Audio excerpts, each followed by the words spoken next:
The best answer to any question is not always the most complete answer or the longest answer.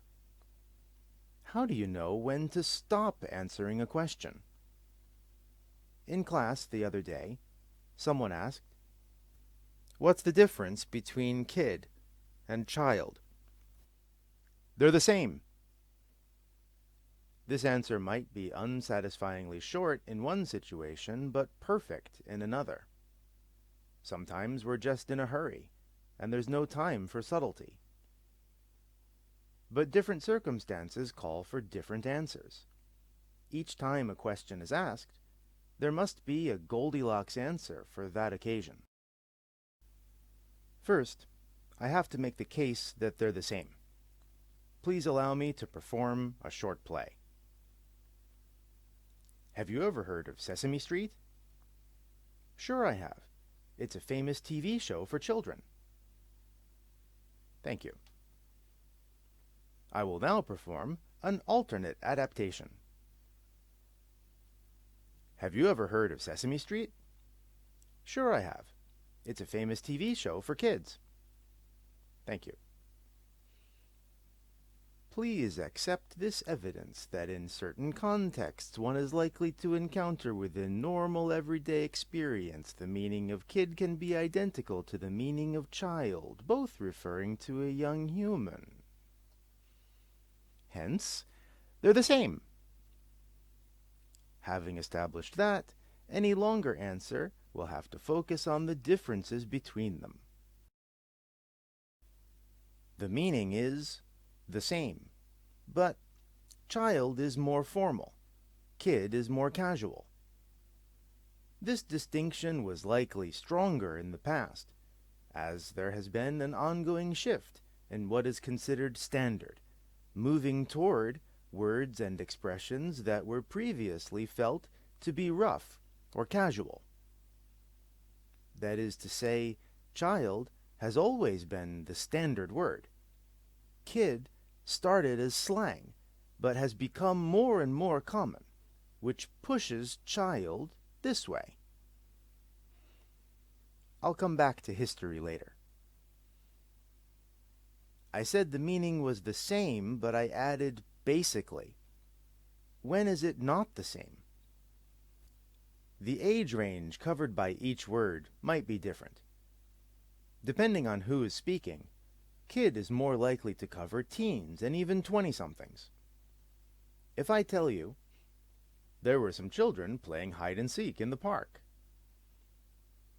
the scene you imagine probably doesn't change when I change the word to kids. But if I tell you, there were some kids smoking outside the convenience store, you probably imagine a higher age group. And if I change this one to children, your reaction will change to, what? If you call a teen a kid, they probably won't object to it. Hey kid, can you help me with this? Okay. But, is that all of our luggage? Yes, this child helped me carry it. Hey, what do you mean child? I'm almost old enough to drive. Child, as the more formal term, can have an age range set by law, like the even more formal juvenile or minor, or by medical definition, perhaps in contrast with adolescent or infant. This should not apply to kid. The age range also becomes wider or irrelevant when child is used to mean offspring. When she retired, she sold the house and moved in with one of her children. But since the stroke, she needs professional care.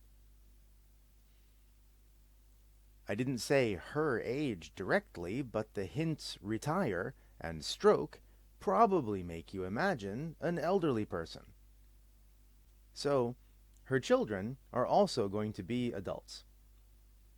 Here, children doesn't mean they're young. It refers to the relationship with their mother. Taking another step, The meaning of offspring is often used metaphorically. Modern Italian and French are among the children of Latin. Kids is rare in this kind of discourse, again because it's casual. I might say something like this in an academic lecture, probably not while waiting in line at the supermarket. Speaking of Latin, in a lot of cases where there are two English words with similar meanings, one has a Germanic origin and the other Latin, but not in this case. Both are Germanic. As far back as Old English, child seems to have always meant what it means. Kid entered later, and its original meaning is a baby goat. Other words for baby animals, like cub or pup, have been used playfully to refer to humans, but none have taken hold in the way that kid did. When you're learning English, kid has the advantage of an easy, standard plural form. You have to learn that child not only gets the very unusual ren ending, but the vowel sound also changes. If you feel a similarity with verbs like write, written, that might help your brain keep it organized. Also, be careful not to confuse child with chilled. That could lead to miscommunication, for example, when talking about a restaurant menu. For Japanese learners, katakana loanwords can get in the way, as usual. Of course, the Japanese language basically doesn't distinguish between singular and plural the way English does.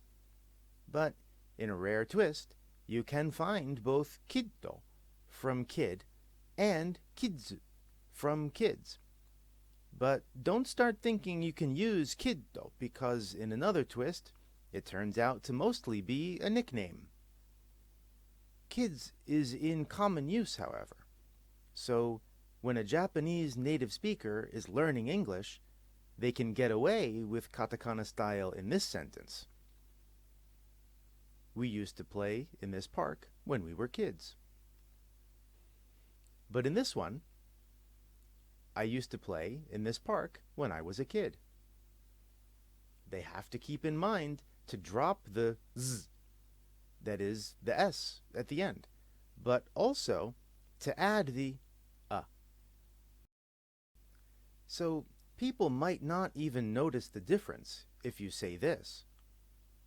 But every time I hear this, I have to wonder, did this person grow? Or did 5 kids form like Voltron into one adult?